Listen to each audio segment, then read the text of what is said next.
Hey everybody, this is Steve from Asian Boss, and today this is the first episode of the Danny Kim Show. I just made that name on the spot. Oh. It's like the Joe Rogan Show, but it's Yeah. Danny Kim. The best shows have the name, so Yeah. And basically what we're going to do, this is a new video podcast series that we're starting. oh, wow.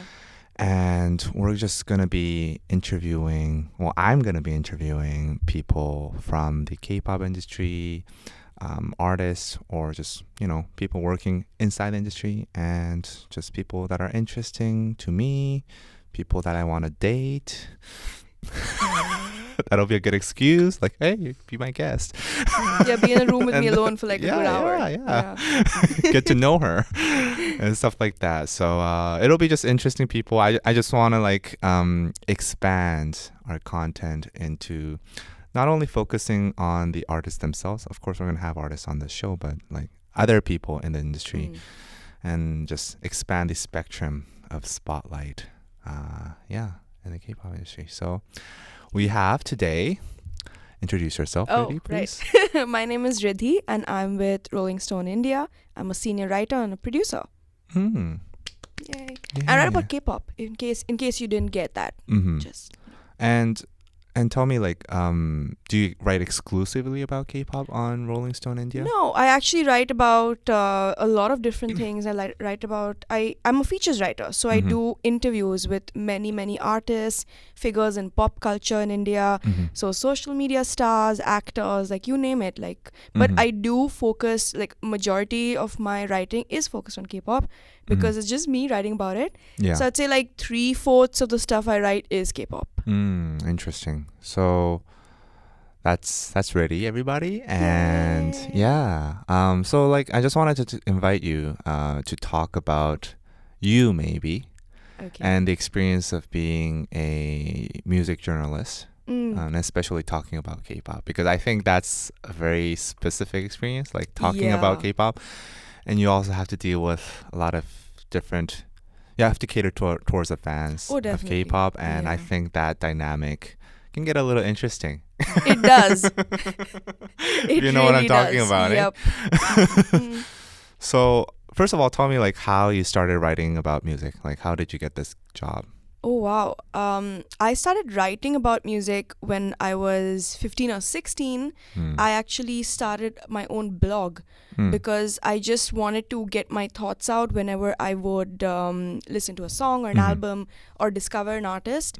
So I just started my own blog, and it was really shit writing, but I would just put it out there, And I actually been wanting to work with Rolling Stone since I was 14. Oh yeah. And when I was about 16 years old or 17 in high school, I reached out to Rolling Stone India, and I was like, "Oh, can I intern with you guys?" And they were like, "No, you're too young. Someday, but you're too young." And then I was like, "Oh shit, okay, maybe someday." And a few years later, I was working in PR, and I got an email from the editor-in-chief of Rolling Stone India, and he actually found my blog through my dad. What? Which What is did your they- dad do? They randomly met at this jazz club. They got seated at the same table or something. I don't know, because their families had both ditched them. So they both sat together and started talking. And my dad just said, "Oh, my daughter runs a music blog. Check it out." So he did. He checked out the website, and he reached out to me. And he said, "Come on in, let's talk a little bit." And I thought at first that, he wanted to discuss some PR stuff. So I went over there, and then halfway through that conversation, I realized he was interviewing me for a job. And I had this moment of what's happening in the world right now, existential crisis, but in a good way. Yeah. And then I got the job. He told me when can you join? Wow. And I couldn't actually believe how it had come to me, Yeah. I was at a really low point at that point in time, and Yeah. I knew PR wasn't what I wanted to do. Although my employers, they were great, we had a good time, but I knew that wasn't the career for me. I wanted to write. Yeah. So and I wanted to write about musicians. Yeah. So it all worked out, and so I joined Rolling Stone India on 4th January 2016. That's So that's 3.5 pretty years. recent. Yeah. That's pretty recent. Yeah. But you made a name for yourself, I think, Oh my in God. the K-pop community. I think so because like A little bit. But and I also thought like so Rolling Stone India is like a separate entity from Rolling Stone magazine, right? Yeah, it's like a franchise. Yeah. So is there a lot of interest in K-pop for that specific branch of Rolling Stone? Like, is there a specific reason why you decided to focus on K-pop? This is a very interesting question because for many years, like Rolling Stone India was seen as, metal and rock. So a lot of the fan base for the magazine itself in India till now is very indie music and rock and metal focused. And when I came in, I think like everyone on the team wanted to start expanding because everyone wanted to start writing about things that were outside of these certain genres, and they wanted to. Let's be honest, like metal and rock is kind of dying. It's pretty much dead right now. I I'm mean, so sad as a fan of rock. Same here. I love rock, and I used Same. to be in a rock band myself, but I'm like, Oh, me too. Wow. yeah, like I used to play guitar, but like I'm like, when I was before I went to the military, I was like, going to these live clubs, and it was exciting, in Hongdae and stuff like that. But after I finished my military service, all these clubs were dead. A friend of mine was telling me this. Like I was with him in Hongdae, like last time I came to Korea, and he was just. We were watching all the dancers, right? The buskers. The buskers, and he was like, "Damn! Like this place used to be filled with musicians, like with their instruments and stuff, busking." And he told me how many clubs had shut down, like where people would perform. And it's the same thing in India. There's a lot of live venues that have been shut down, and the live scene. It's difficult, but people are trying to pick it up. But it's so tough to get people to attend gigs. And so we were also thinking like, how do we write about different things and write about and become more pop culture and more expanded true to our international counterparts name, So then I actually I had to fight to write about K-pop. Oh, really? Yeah. They were very skeptical? Yeah, everyone is like in India at that point in time as well. This is like late 2016, like it was still like it hadn't blown up the way it has now. Yeah. And I remember like all my bosses are like super supportive. They're great. But then there's always that I don't know, like really, because they didn't know enough about it. So they were like, will this work with our audience? So they were a little hesitant, but then because they saw that I was so like passionate and that I loved it, they were like, okay, like we still want our writers to write about what they want.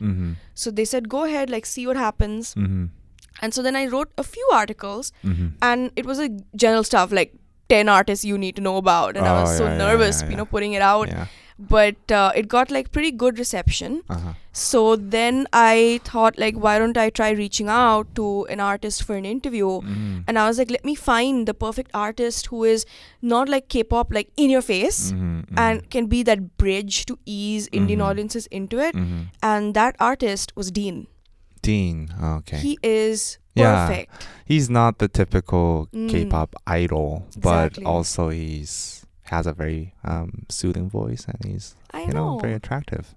He ticks all the boxes. All the girls like Dean. Everyone likes Dean.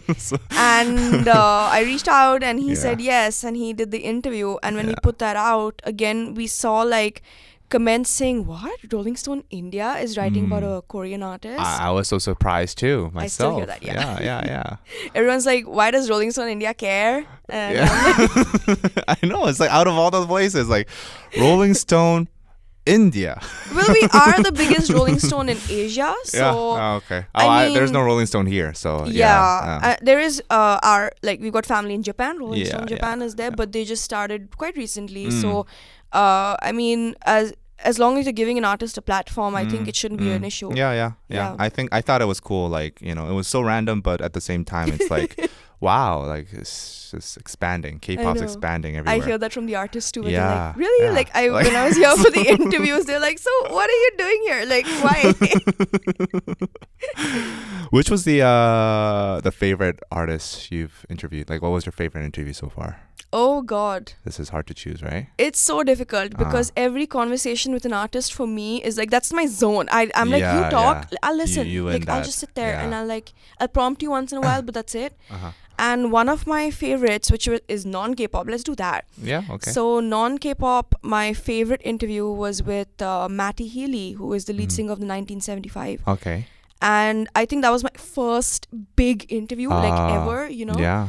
And I just told him that I know your music in and out. So whatever you want to say, whatever you want to reference, I will know about it. He was so happy to hear that. So then we talked like it was like literally a fan and an artist having like a really civilized conversation. And he was like, oh, you remember, right, when we released that, like what that meant? And I was like, yeah. And we didn't want to hang up the phone. So it was just like his agent had to intervene and say like, okay, like time's up, you have a schedule. Yeah. So then he was like, oh, like I'm having such a good time. And that meant the world to me. That showed me that artists can really enjoy being interviewed and having a conversation. It's not like a typical business interview, like I mean, like, so is that the key to a good interview, do you think? Like, is that... Yeah, to me, personally, I feel like if you make the artist feel comfortable and you let them tell their story, like don't try to... At least that's what I do. I don't try to impose a certain angle on them. No. Where I'm like, if there's like, suppose like someone's all talking about an artist dating, I never ask an artist about their personal life. If they want to bring it up, that's up to them.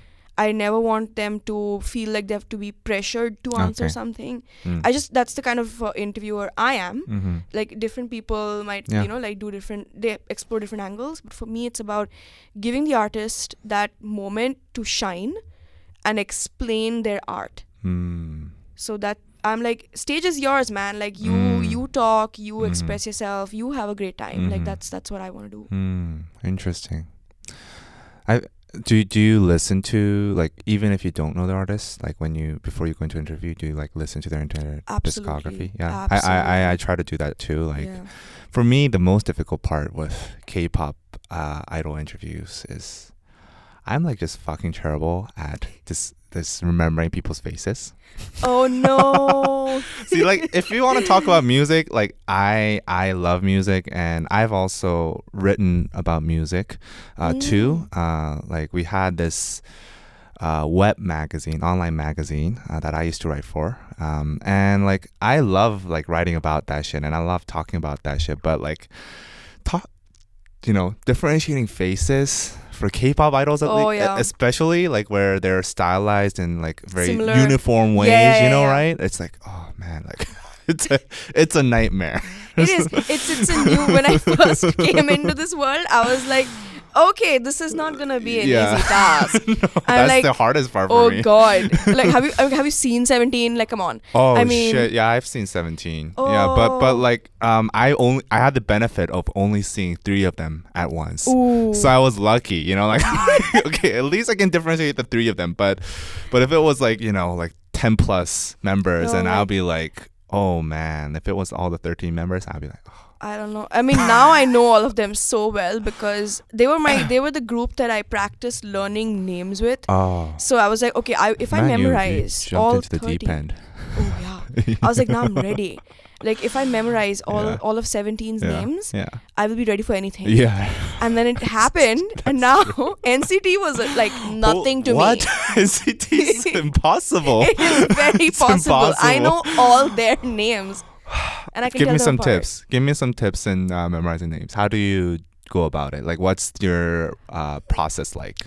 Okay, so I basically look, like the K-pop profile websites. Oh yeah. I go over that like 100 times, picture with name, and what really helps is knowing their role in the group. Oh, I don't know why, right. but that really helps. Yeah. And another great tip is when you go online and you see the lyric video. Yes, the color keeps changing, right? The color coded shit. The color coded shit, and then it'll be like the member's face. Oh yeah. So that way you learn what they sound like as well. Yeah. Okay. And it is brilliant. I think I've used the color coded stuff too. I've looked at the profiles too, but the thing with the profiles is like, okay, once I look through them like, about 20 times, I can kind of get an idea of like, okay, this person's this. But then once I go to the music video, it's like, what?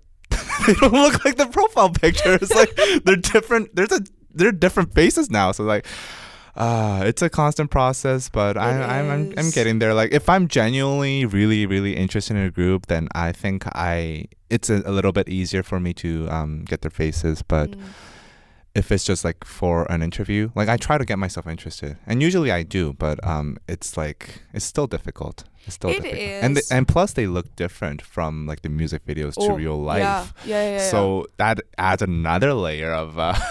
So what I do is, I just remember like if somebody has a very distinct look, I just remember that person.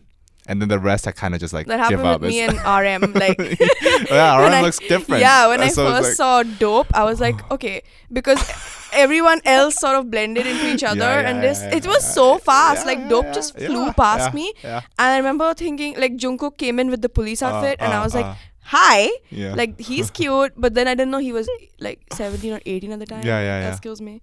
But that time, as soon as RM came into the frame, every time I saw BTS, after that, like I knew him. RM is very recognizable. RM is so distinctive, and that's how my parents also identify BTS, because they're like, oh, it's RM, so they know him too. It's pretty amazing. And then for GOT7, my parents know Jackson. So it's fascinating to see how even new people will pick out which member they like, you know, like latch on to. It's like pretty amazing. For me, 80s, Hongjung was that guy. Same for me. Because he had the hair. Now he's cut it off, but I know. I was pretty sad about that. I don't think, I mean, so many idols have worn mullets, but like he really made it work. And I'm a mullet enthusiast, so. Oh, really? I'm all for that. I was thinking about getting one, but I don't know. You should. Everybody was like, no, don't do it. I'm gonna support that. I love mullets. So like, yeah, definitely. So favorite K-pop interview was 80s. Like for a long time it was BTS. Oh, you interviewed BTS before? Yes. Oh, shit, I did not know that. Oh, you did not know that? Oh, sorry. Oh, no, it's okay. It was in 2017. Oh, man, that interview took 6 to 7 months to get a contact for BTS. Shit. They're so busy. They're so busy, and like good reason. I mean, that's excellent. You should be busy. And I mean, but even getting in touch with them, like getting in touch with Big Hit or any PR is so difficult. Like they are on the top. But that conversation for me, like with RM, it's solidified that this is what I want to do, like and specifically with Korean artists. Because I don't know, it just, after we dropped that interview, our website crashed. And that's what armies do. Yeah. They crash Thanks, Army. websites. But no, I'm so happy about it. Our whole team was standing around and staring at the computer screen, like, because our IT, like, you know, like team is trying to fix it. The website kept crashing. And I just knew, I was like, this adrenaline rush that I got, and the way I felt so happy with people, they like that connect to him. Like they liked that he, like especially Indian fans, they liked that they were spoken about. He spoke about Indian fans. Yeah, of course. Like, I mean, I told him, like, you know, it was, a lot of the interview was centered around India, and like, do you know how many fans you have here? And to be honest, I also didn't know like what the fandom was like in India at all. And after that interview came out, and he is so random, I love it. Like he talked about how there's this song by Daler Mehndi, which is really popular here in Korea, called Tunak Tunak Tun. Oh, yeah. Yeah, so he's so random that he told me he sang it when he was in high school, when he was 14. And he started singing it for me, like over Skype. So I had this moment of what's happening. This is the leader of BTS singing this meme song. That's like the Gangnam Style here. It is. That's what we talked about. It's like the Gangnam Style. So we were, but then that whole conversation sort of made it clear, like, this is what I want to do. And then after that interview, I think like we saw how strong the fans are in India. Like before it was like, okay, like we're getting some attention, like, you know, from, but even Indian fans did not know that we were covering K-pop. So then when they saw, like, when of course ARMY saw that India has a voice now, like the Indian fans are like, we have a representative. So like we have Rolling Stone India, who's able to bridge us to our artists, which to me is so important. Like even as a fan, like that's what we all want. We want someone to tell the artist, like, your fans exist, you know, we are valid, and we want you to come to our country. So that's what most of the comments that we get are like, thank you for, letting them know. So before Rolling Stone India did K-pop, there weren't any major news outlets doing it? No. It was a couple of papers, like very few in the northeast of India, I think. And because in the Northeast, K-pop is part of the culture. I mean, they've grown up on it past 20 years. Yeah. What? Yeah. What? It's so random. I know. Why? That's a whole story. But basically, Bollywood was banned for a while.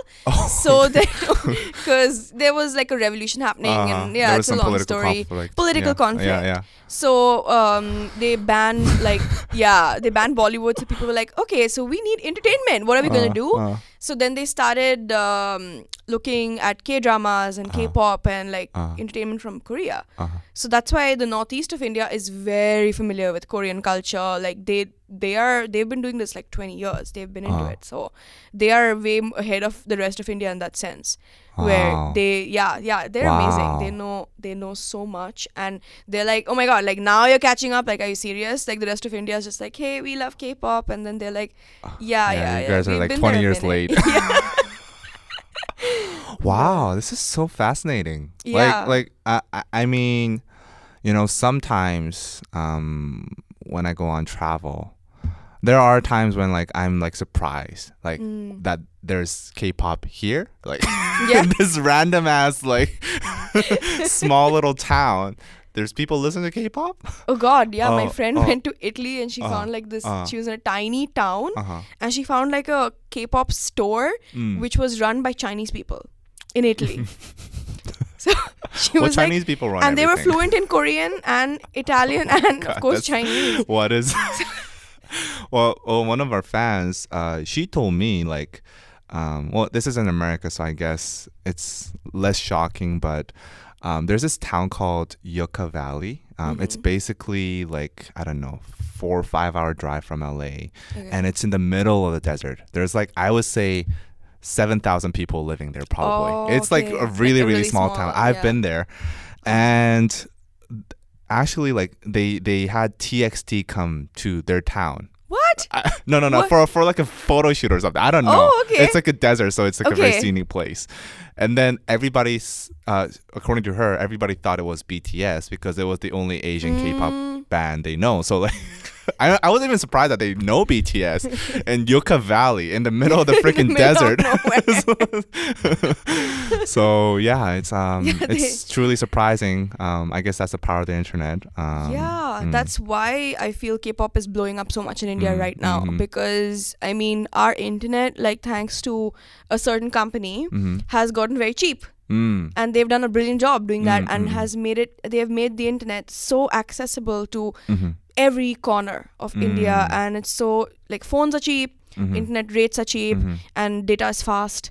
So like so many people in villages, tier 2 cities, tier 3 cities, they're able to access and learn.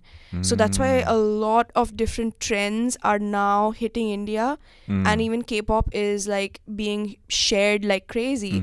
And it's not just K-pop. I mean like like a little while back, I did hear that a lot of the R&B artists are being like shared on college campuses, which to me is so interesting. Like they'll find it via SoundCloud, right? And then they just forward each other the links. Wow. And like my brother, in fact, was like, "Oh, who's this artist?" And I was like, "How do you know this artist? Like what?" And then he was like, "Yeah, like someone in my college is listening to it." And when I tell the artists here this, they're also like, what? India? Like, it's that same, like, really my music is being shared on campuses in India. That look on their faces is like, that's great, but how? How did it get there, And it's, it's, even every day I'm like, whoa, like, there's like a lot of stuff happening that we don't know about. Yeah. It's kind of like that Arctic Monkey story. Do you know the no, what's that? Arctic Monkeys, the rock band. Yeah. So like when they started, their music was being shared among fans via the internet, like illegally. Oh. And they were so surprised when they would go to these random ass, villages and perform there in these small, pubs. Yeah. And everybody knows the words. It's like, what the hell is going on here? Oh my God. What is this internet I didn't know thing? that about Arctic Monkeys. Yeah. So that was, I think, the mid 2000s, maybe even a little bit before. So it's like they weren't really accustomed to this kind of environment, obviously, of distribution. So yeah, it's truly surprising, and I think that's great. Is that why, like, maybe like TSeries is blowing up, right? Yes. Like is that I figure like that's internet is getting distributed at a very rapid pace. Yeah, the past few years. Right. So that's exactly that's, the past 2-3 years, and that has led, and because TSeries, they are the company that has all the film licensing. Yeah. And like the soundtracks and stuff. So they distribute meaning they put up the music videos. Like that's the only place you can go and like legally properly watch the music videos in high quality. And meaning there are other channels like this, like there's Eros now, and there's like a couple of channels like this. But TSeries, I think, has the most. They're like the Vivo. Yeah, they're like the Vivo. That's like a good comparison. And they also hold the rights to a lot of soundtracks, and like even if you stream your stuff on Spotify, like TSeries has the rights to certain films and things like that. So they're like the rights holders. Yes. And they're amazing. They're huge. They're a music company that's doing some pretty. I mean, it's genius to go onto YouTube and put the music there. I mean, how else are a lot of people even internationally going to access the music? Because a lot of deals with Spotify and stuff hadn't been signed by Indian companies. So a lot of music was not on streaming platforms. So you go to YouTube to listen, and YouTube is, I mean, everyone knows YouTube. Yeah. And that's why TSeries, with everyone getting the internet, has just blown up, because Bollywood is everyone in India knows Bollywood. So that's why they go there for their music, and they go there to party and like let's put some like tunes on YouTube and then like and party. that's the thing. That's the thing. Okay, well, I want to ask one more question about TSeries on the subject. So I heard that TSeries initially started as like an illegal upload channel. Is that true? Like, I don't know about this. Oh, really? Yeah. Well, actually, I could be wrong here, but I actually looked up on Wikipedia or something. I vaguely remember. And how they started was like they would just illegally re-upload these soundtracks, but then they got really popular that they became legit. It's kind of crazy. I don't know, because they are like a music company, so now they are. Whoa. But this could be totally out of my ass. This could be totally out of my ass. I don't know. Am I wrong? Am I wrong about the world? Has everything I know been a lie this whole time? I don't know. No, I don't think they're. I like TSeries is a very popular brand in India. So we're like thinking, now I'm like questioning everything, because I'm like, was I wrong about this? I'm going to look that up. I'm going to double check on at least the YouTube part of it, because this might be edited out if it's wrong. But no, but they are distributors, so that's now why they're legit. They're legit. They're so that's why I've never questioned, because TSeries, like if you buy a CD or you buy a cassette, their label is on it. Oh. Like, and this is like way back, like before the YouTube stuff and all that. Really? Yeah. Okay, so then I might be wrong. I know, we'll check up on this and then we'll see.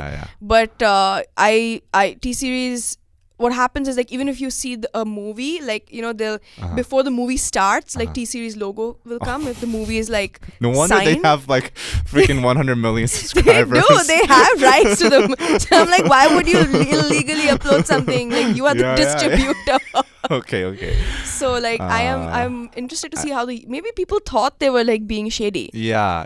I think they thought it was like a situation where you know how like those old illegal download platforms, some of them, at least in Korea, actually there was one called 소리바다, and now it's chart. Now it's a major chart, legit thing. But it used to be, its origins and how it got popular was, it used to be a platform for P2P, downloading, like LimeWire, like LimeWire. It was the LimeWire of Korea.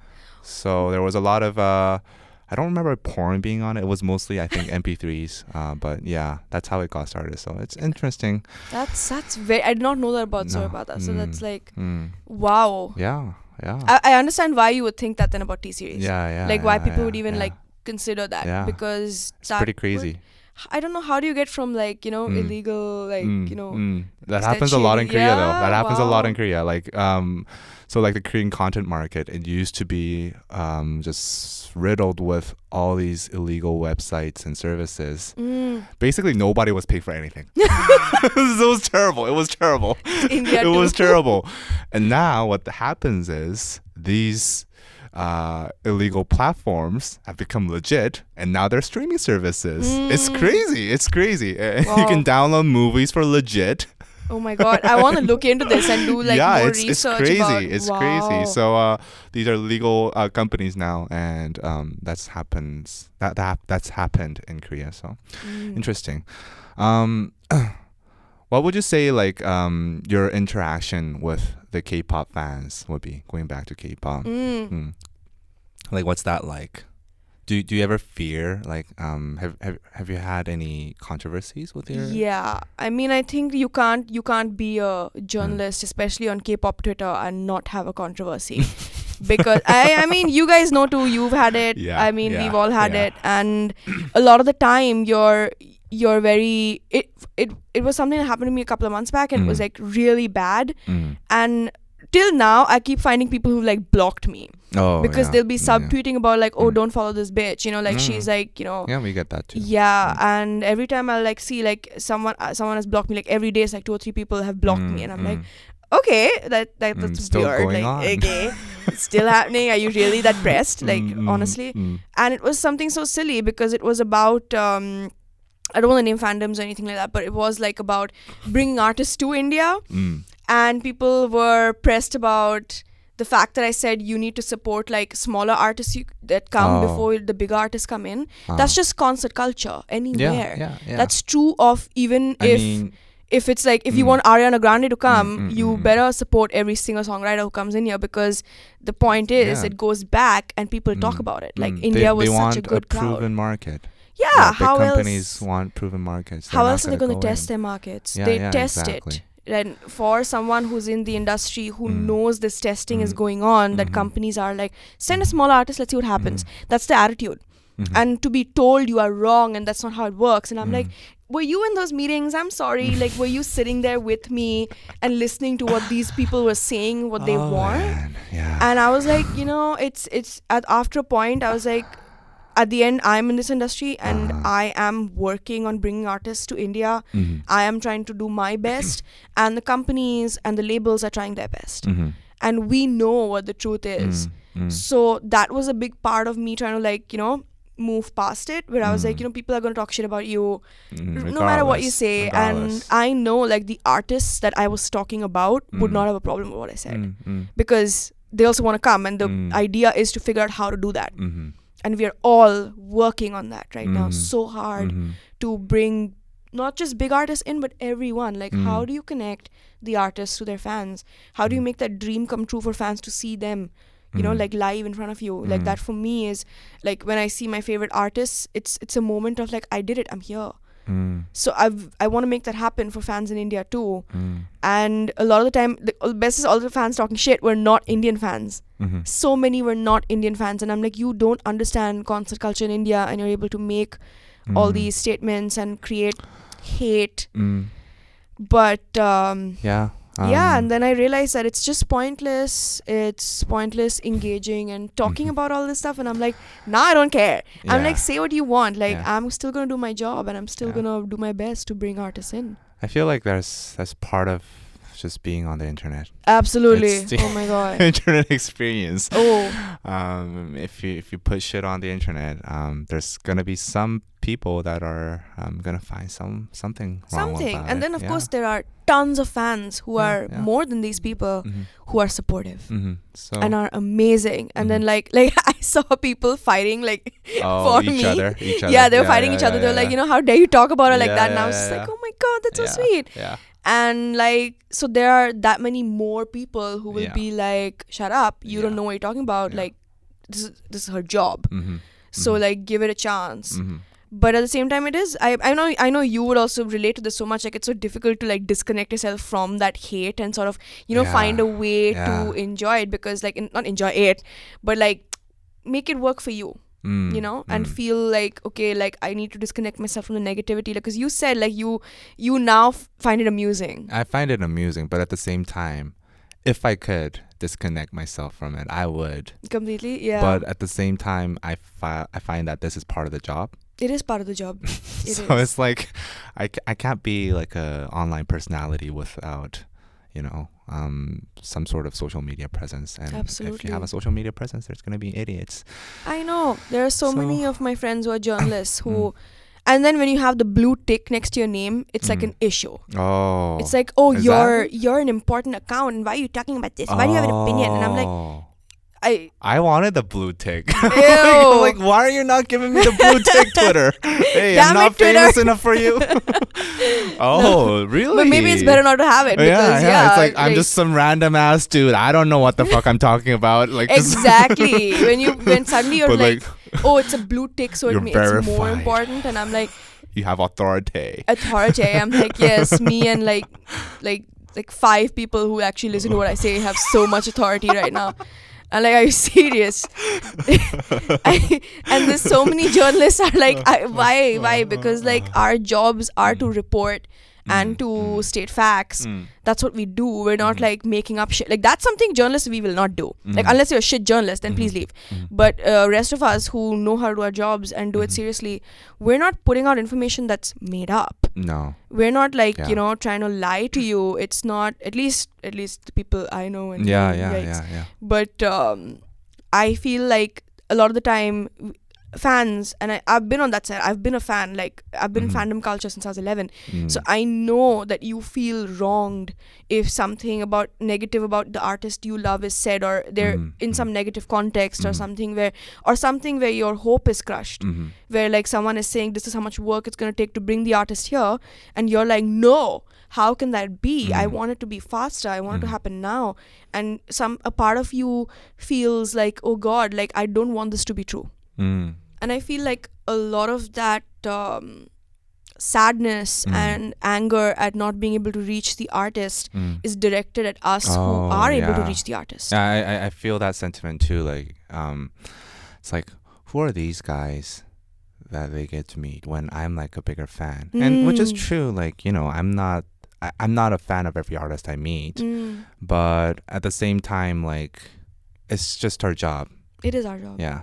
If you wanna meet those people, then start a K-pop YouTube channel or something. I don't know. Become a K-pop journalist. Go into Rolling Stone India. Yeah, I'm like, apply, see if you get in. Like that's what I'm saying. Like if you think you can do this, do it. And honestly, like a lot of times we're not really meeting them in terms of a fan person. We're there to do work, right? Like because even before I did this job as a YouTuber, K-pop YouTuber, I was in the K-pop music distributors. Yes. And I met lots of artists. And at that time, I was even more detached. I was like, fuck, who are these guys? Let's just get this done. Because I was thinking it strictly as work at that time, especially. So, it's not, I mean, I don't hate it. I really like it when we meet artists. But at the same time, I think it's kind of coming from a different mentality.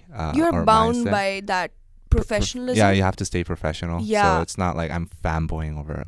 I don't know. Like, okay, that's another thing I get all the time is from people. I don't know. Do you get this too, where people are like, oh my God, did you cry? Did you freak out when you met this artist? And I'm like, inside. In the inside. Like, but I mean, you have to keep it together. It's not what fans think when you are representing an organization. And you are representing your country and your fandom as well, and you can't be that crazy reporter who then got escorted out by security. Yeah. So so you have Are to there instances like that? Like, I mean, yeah. I don't want to be that person ever. Yeah, okay. Yeah. So then it's like, you have to give the artist a good impression where they're like, oh, I want to go there, then I want to learn, and they should be able to comfortably ask you questions too, and I should be in the right frame of mind to answer that and represent, you know. So I'm not like meeting artists to like, hey, let's have a drink, man, and like let's chill or whatever. It's more about on a professional angle. Like you do that too. So I feel a lot of the time fans, they don't see the entire picture. And I don't blame them because, like I said, I've been a fan as well. And when I joined the business and like the music industry, it was like a lens had been lifted off. I'm like, damn, there's so much work that goes into everything. I know. That I as a fan never saw. It's crazy. It's crazy, right? And now you see it and you're like, oh my God, like everything that I thought was a certain way is not that way. You have to unlearn and then relearn. So that at least that was my experience. And the thing with like the music industry is we're only shown the end product, right? We're only shown the very, very tip of the iceberg. Yes. And to create that tip of the iceberg, there's so many people working behind the scenes and so many things that has to be done in order to get that little tip of the iceberg. So it's it's crazy. Absolutely. I actually had a very interesting conversation with Eden, who is ATEEZ's producer. And he was saying how when you see ATEEZ as the final product, they say 8 makes one team, but he's like, it's 100 makes one. Yeah, exactly. So it's not 8 makes one. It's not 8 makes one. They're also part of the team. But it's many people who come together and create that process and put out what you as a fan finally like consume. Exactly. So like sometimes I think personally that gets kind of in the way, for me at least, in terms of really emotionally connecting with these songs sometimes, because like I know that the artists work hard, but I also know that there's like this entire team probably trying to figure out like what I'm thinking when I'm listening to this song. It's like they're dissecting it, and like, it's like a very scientific thing. So it's like I kind of have mixed feelings. Like I kind of have, like when I listen to a good song, I'll be like, oh damn, this is good, but then at the same time it's like, man, they think of like all this scientific work and I know planning, the research, marketing, everything, and it's like patterns, everything. They know me too well. You know what I mean? So I have mixed feelings on that, and definitely. I know. I think it's true of all of us, right? I think all of us who are in the biz, we're like, it's you kind of get jaded, maybe. You do. After a while, I'm just gonna listen and enjoy it, because if I think too much about, because that's pop in general globally, wherever you look, that's pop. That's true. And right now it's being applied to every genre you can think of. As streaming services get more analytical, anything that's getting more research based, and the feedback goes back to the artist, they're also going to be affected by that. And they're also going to start, like, even if they're writing their own songs, they're also going to think about, so many artists have told me this, they're like, there's that pressure where you know what works, like on a pop scale or on like a charting scale, and then there's what you want to write about, and the two don't necessarily match, and it's that pressure, like, should I do this, should I do that, what do, like, so artists, even songwriters and producers on their own are having a lot of conflict within themselves. Like, am I still staying true to myself if I've researched what my fans liked and put out the same thing, But then I feel that's just the way music's evolving now. Regarding the algorithm and research and stuff like that, I've actually noticed a trend of like, and a good example would be Old Town Road. Oh yeah. You know how it doesn't have an ending chorus? Yeah, right? So like I found that like that's a way to make the listener feel like the song hasn't ended and they're very unsatisfied at the end. So like, and you want to play it again. Play it again. And that's it's like very real take. Yeah, it's like they've catered it towards the algorithm and the service. Yeah. So I thought that was like kind of genius, but at the same time it's like, oh, the music is becoming kind of weird. It's becoming like just catered towards the services not the craft itself. And I also feel like have you listened to Tyler, the Creator's new album? Yes. All those songs are very short, and I honestly don't think he'd be the last person to try to cater towards music services, I think. But at the same time, that kind of works. It's super short, and there's just one verse, and it changes all that. There's no like, it's not a typical pop structure of 2 or 3 verses, 2 or 3 choruses. It's not like that same pattern of like chorus, verse, chorus, verse. Yeah. And like it comes back to why a lot of artists want to do singles only and they don't want to do LPs, because our attention spans that little, and they are, even though if they want to do an LP in the sense like they enjoy doing it, they're like refraining, because they're like, people don't have the attention span to sit through the whole thing.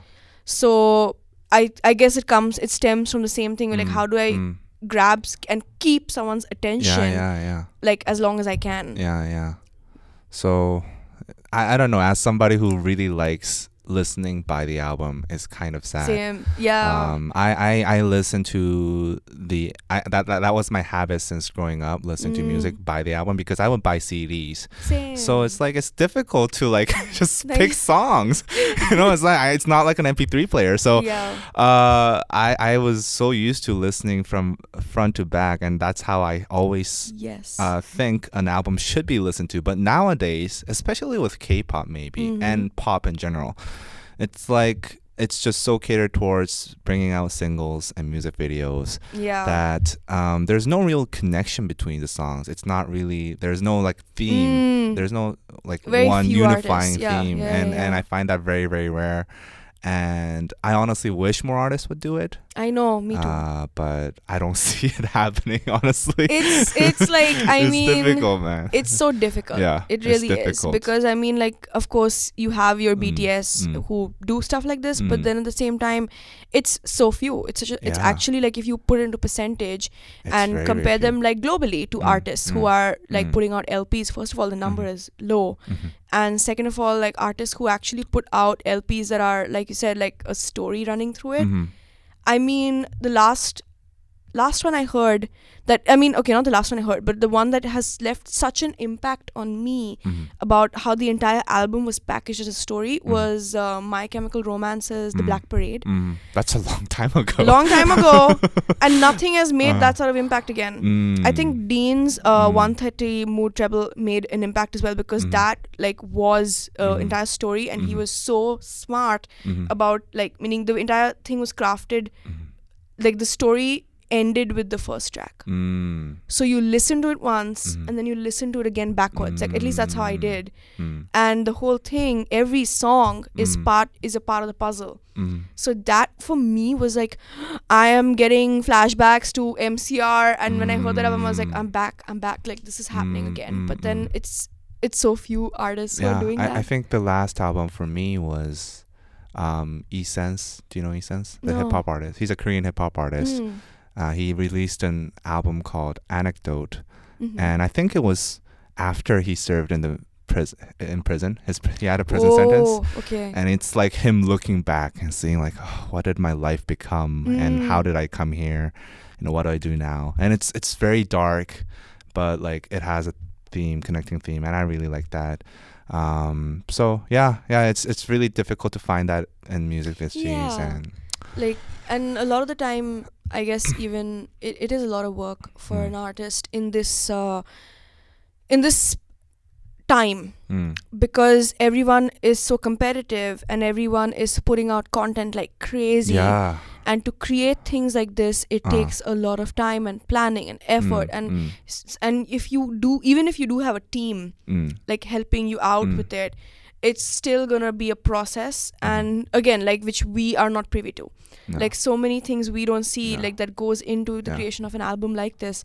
And I can imagine it must be like just stressful. So stressful. I know, like, expectations on Dean right now are riding so high, and it's been ages since he's released an album, right?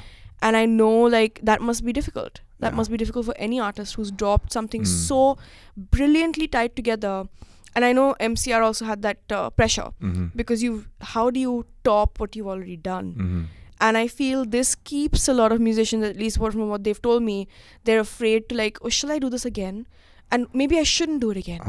Maybe I shouldn't, like, try and recreate that. And I understand that. I think that's like a valid. Be so tough. Yeah, it's so difficult, where you're like, you get so much success off of something iconic that you've created and put out into the world.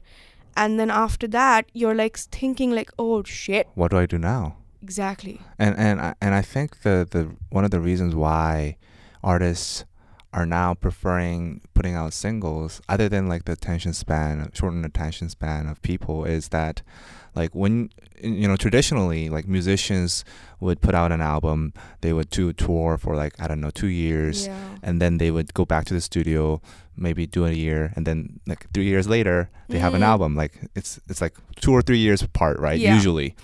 That's how the usual recording process would work. And the thing with that is like, if your album flops, like that's 3 years down the drain. Exactly. So it's like it's very difficult to rebound back from all these years of work, and then you have a full product and then that flops. It's very difficult. So I think by putting out singles and like these short EPs, it's giving them the flexibility. Like even if one of them fails, they can rebound back from that, and people forget about it, and it's good. But if it's like, okay, we're stuck with promoting this album for the next 2 years in the world tour, then that's like we're fucked. You're like, oh shit, we it's such can't a flop, shit. and now what do I do? Yeah, what do I do? Yeah, absolutely. So I do think like that kind point. of aspect plays in part. It gives a little bit more assurance. Okay, like it's fine. I've got more stuff. Like I've got more stuff. Like guys, wait. So, okay, I know this is don't shit. leave me. Don't panic, people.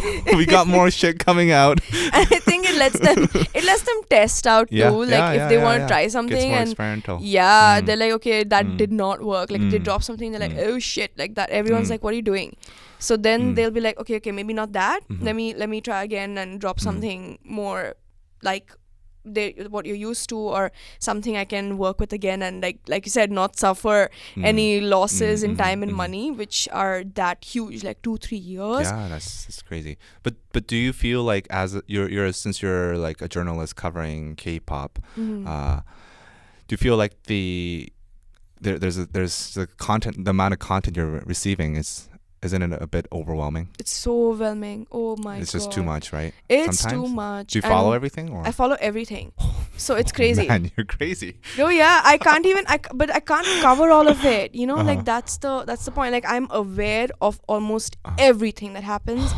But I'm just one person. Yeah. And I can't write and cover about all of, like this trip. I've been in Korea, right, for a couple of days, and I've been so busy. Yeah. And that means I haven't been able to write about the new Stray Kids release, Red Velvet. Like I haven't been able to do any of that. No. And that's freaking me out. Yeah. And I'm like, although my bosses are never going to be like, oh, why wasn't it out yet? They're never going to do that to me, because they know like I'm working really hard. Yeah. So, but at the same time, your own brain is so aware of how many releases are just flying past you. I know. I see it on Twitter. It's like, oh, fuck, like Red Velvet's released something yesterday. So I haven't even heard the track yet. I'm like, I heard the opening 30 seconds, and then I'm going to maybe do an explained. Okay. Yeah, I haven't heard it yet. And I'm like, because like I said, I literally, I have not had no time to breathe. And this morning, even like the rush to get here, because I was late, and I'm sorry. Yeah. But like it was, I was thinking, oh shit, like today itself, I have a flight at 6 p.m. But before that, I have 2 meetings. Yeah. So I'm just like, what am I doing? And then you want to do it. You want, like, I want to be here with you and talk to you. I want to talk to the people I'm going to talk to after this. So, I mean, it's a lot, but I'm happy doing it. Yeah. But then again, like, I guess from the outside, it's fans have to sort of, they don't see it. Again, I'm like, they don't see like what is going on. That's why this trip, like last trip, I didn't post images with people who I was meeting. But then now when I did, like I was like, okay, allow yourself that. Like you should post pictures with these artists, because what happened was when I posted pictures, even the fans felt like there is something happening. Like there is like representation out there, like, oh look, she's talking about us, like to the artist, and this is adding to the movement and the goal of like bringing them here. So I feel like even for me, like to see that interaction that the fans are sending messages to the artist and stuff, I was like, okay, this is kicked off and there is movement happening. Because otherwise, if you come to Korea and there's just silence on social media platforms, like for me, everyone's just like, what is she doing there? And this time, she's just vacationing. Just vacationing. Like, what are you doing? And that's why when I said I was having meetings and stuff, people didn't take me very seriously the last time. And I was like, this time I'm a post who I am meeting, and then, get some work done. Good job. So I was like, good on you. A little bit. Like, I was so hesitant about it, but then my friends were like, you need to do this. Yeah. Like you should do this because otherwise it will seem like India is getting nowhere. I mean, not that we are getting amazing places, and we need to put it out there and be like, yeah, we got game, like in your face, and then so that the other artists know as well. So like someone might see a picture of, I don't know, I put up a picture of me and JB, and I hope that maybe Jackson sees that and he's just like, oh damn, like even I need to go to India, and like this will like solidify it in his head, and he'll be like, okay, someone actually came here and met him. Yeah, so he'll be like, maybe I need to make this work, because I think like what we've talked about before, like you and I and like David, we've talked about how artists also have a say in where they want to go. Yeah. So that is my goal here. I'm like, let me just put it into their heads a little bit. Add a little just a little, just a little bit. And then like your fans also will see that picture and then come and like bombard you with messages. Come to India. And that's basically, that's what I want to do. Awesome. Well, that's a good note to end it here, I think. Oh, okay.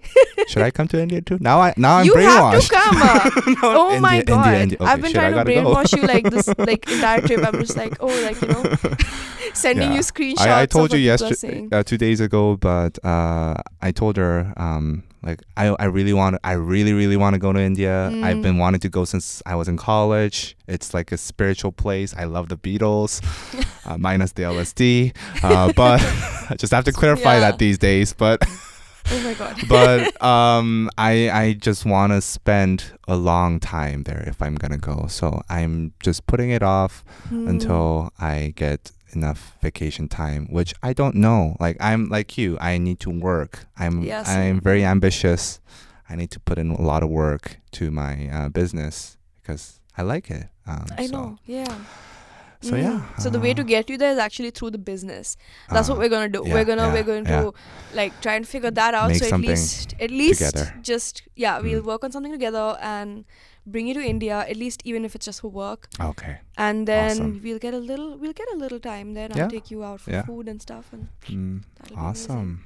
So I'll look forward to it. Yes, thank you, Riddhi. Please. Thank you, Danny. Oh my thank God. you for coming despite being very busy. You got to go to whatever label. Oh my God. We got like 2 meetings again before you go. So any last words? No? Thank you for having me on the podcast. I think this is my first podcast experience. Really? So awesome. This was a lot of fun. Thanks so much. And Indian fans, please annoy them and keep telling them to come because and send them your love. Like, don't like just be mean. Like, also be like come here, but we also love you. Yeah. So I know you guys love us. Yeah. I know you guys love us. So so many people love you in India. So Thank you. I would love to see you there. And yeah, guys, like, be more positive on the internet. I don't know what else to say. Stop shitting on Riddhi's articles. Oh my God. People, shut up. People are really Shut the sweet. fuck up. And just appreciate her representing India and trying to bring K-pop artists to y'all. She's doing a great job. And I'll keep reading your articles. Everybody go check out. Or maybe don't check out Riddhi on Twitter. Because no, you don't. Just shut up. And bye-bye. Thank you. Okay.